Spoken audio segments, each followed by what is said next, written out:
Ustreamradio.com, of course, your man Diamond K here. Thank you for logging on, of course. I'm joined by none other than Crystal, Jeezy's biggest fan, aka Mrs. Put On for my city. Mrs. Put On for your city. Is it Mrs. or Miss? Mrs. Mrs. Jeezy is the Mister. Okay. I'm the Be Mrs. clear. All right. We're going to talk about the history of the plug. All right. Now, I don't want you to hold nothing back. I don't want you to pull no punches. I want am you to the say history of the everything plug. you feel. Okay. First, what is the plug? The plug is a platform that was created to bring together. It's like a networking platform. It was created to encourage, enlighten, and inspire everybody that had something to do with hip hop. It generally started as Baltimore hip hop, but then it expanded because, you know, it's just music is music, so you can't just limit it to the city. But it was mainly set together because I felt as though I knew a lot of artists, a lot of nice artists who didn't know of each other, and I just thought that the city was too divided and everybody needed to come together.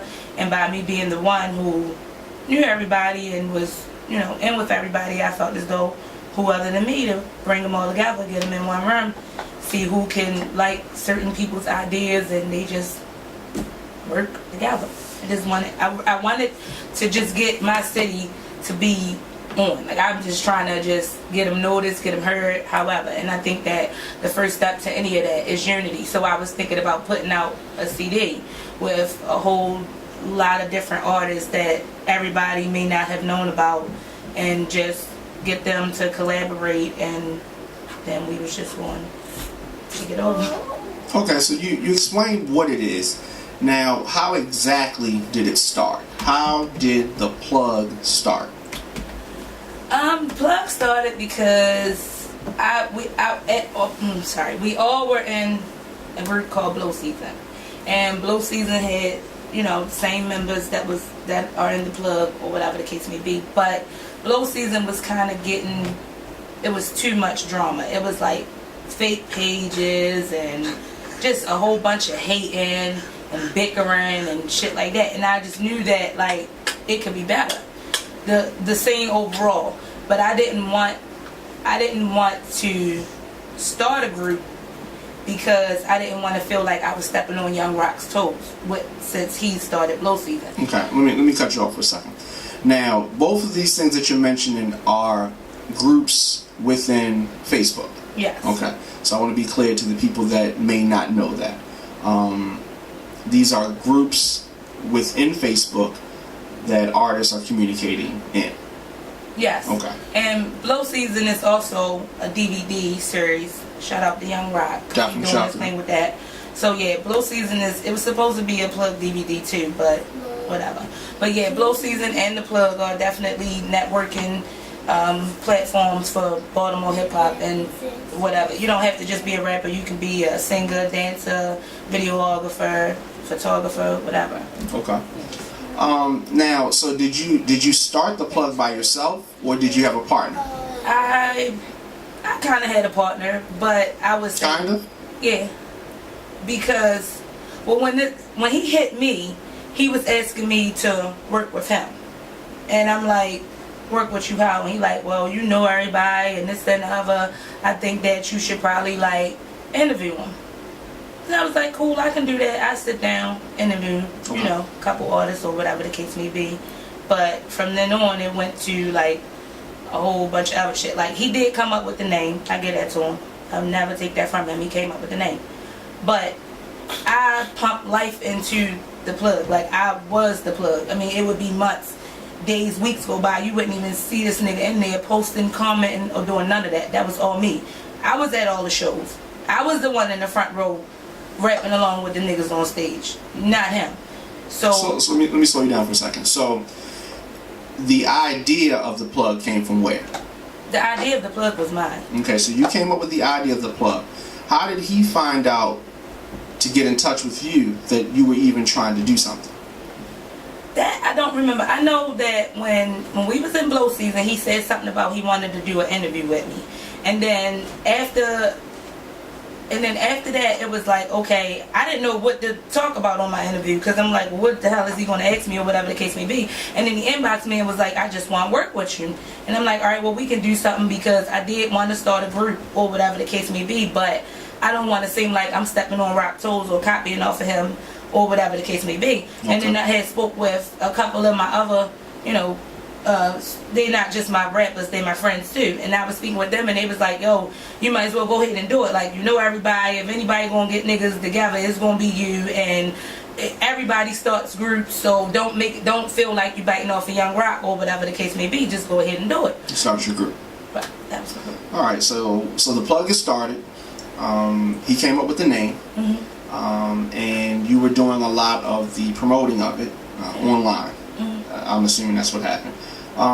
So I'm gonna go on a limb, and I'm gonna say that you acknowledge that both of you had a valuable role in the plug. Several times. Okay.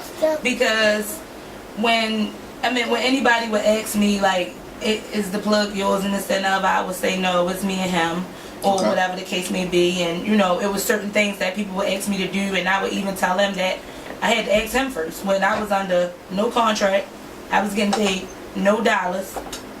So, you know what I mean? It was like, I was way too loyal from the door. And but I mean, if you're starting something, if you're starting something, in the beginning there's not going to be that money coming in. You know what I mean? You're gonna be building something. Right. So I mean, so that's a given. If you start any business, it's gonna be a point where nothing's coming in, and if you're in it for the long haul, then you're gonna be together. When did problems start? Because I first found out about the plug through Mainism, and he made me aware of it, and I started to pay attention a little bit. It was a lot going on. It was a lot going on, I'll say that. But when did problems start between you and your partner, who you obviously don't want to name? I would say that it was always problems from the door, but it was that I was so focused on doing something for my city besides just posting videos or just doing interviews. I just always wanted to go to the next level, so I just brushed some of the shit away. It was always like jealousy, because if I was like, everybody knows I'm this super Linwood fanatic, so it was like when Linwood and Only first came, Linwood and Only were the first two people that I interviewed. And even though he was like one of my favorite artists, I was still shy as shit. So it's like, okay, when they took little pictures in the studio, because we had this thing to where as though every artist that came down, they would get a picture like of themselves in the studio rapping. And he had the picture of Linwood or whatever posted up. So I changed it to my profile picture. It was a big deal about that. Oh, how you gonna have him as your profile picture? Everybody gonna get mad. And I'm like, yo, the only person that's getting mad is you. I didn't change the plug's profile picture to Linwood. This is my personal page. I can do whatever I want to do over here. And so it was dumb shit like that. Then it was he used to always try to sleep with me and all that bullshit. So it was like, okay, you want to talk to this nigga? Now let's be clear about. You're talking about Linwood, or you're talking about? I'm sorry. No, I'm not talking about Linwood. I'm talking about. You don't want to say his name though. No, I'm not saying his name. So you're talking about your partner. Ex-partner. Your ex-partner. Okay, be no, clear. he wasn't. He was trying to sleep with you. Yeah, he was trying to always sleep with me and all this dumb shit that, they do, or whatever the case may be. So I'm like, no, yo, we can't do that. And he like, but you'll fuck with these rap niggas and this, that, and other. And I'm like, all right, hold on. I gotta be clear, because you'll go, and I want to make sure everything is clear. At the plug, you had a location that you did interviews. Yes, we did interviews at Street Legal on Charles Street. Okay. Shout out to Mark Curry and Trice.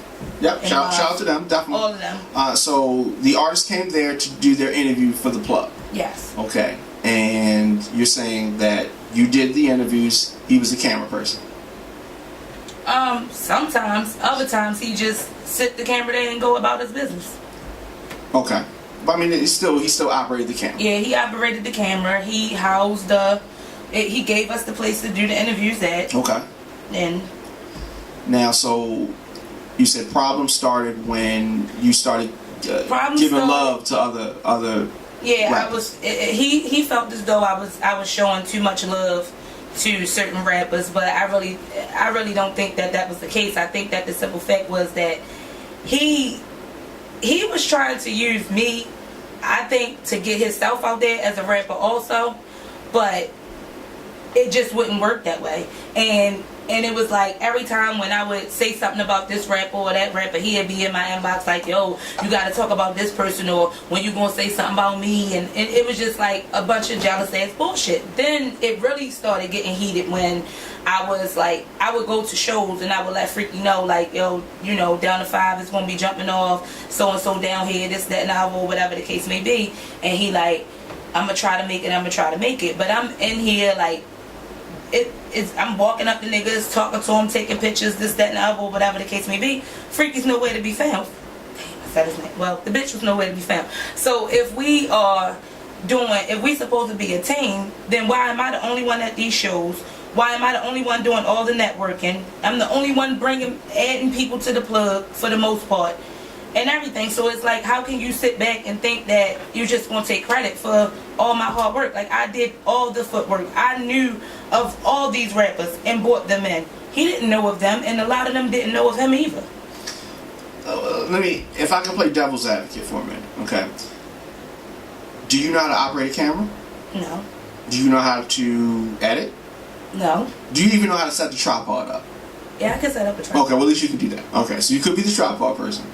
My point is that you may have had the connection with the rappers, but there were things that he knew how to do that you didn't know how to do. That which what makes the team. True. But as far as the artist, you knew more of the artist than him.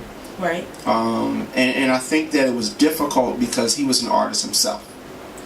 But that's the thing, like, pick a lane. Are you going to be an artist? Are you going to be a videographer? Are you going to think that you made me? Like, what are you going to do? Because as an artist, I can't support you. Because your music is not like the artist that I like. It's not that, you know, I'm just like, oh, well, I don't like him. I've been telling him I didn't like his music when we first started working together. I just didn't like it. Like, one verse he did, and I think it was only because he was in between Only and Linwood that I liked it. But, you know, if I didn't, the reaction when I first heard the song, There They Go, the reaction that he saw from Only's verse to his verse, then back to Linwood's verse, it was like, oh, you don't fuck with my shit like you fuck with theirs. Of course not.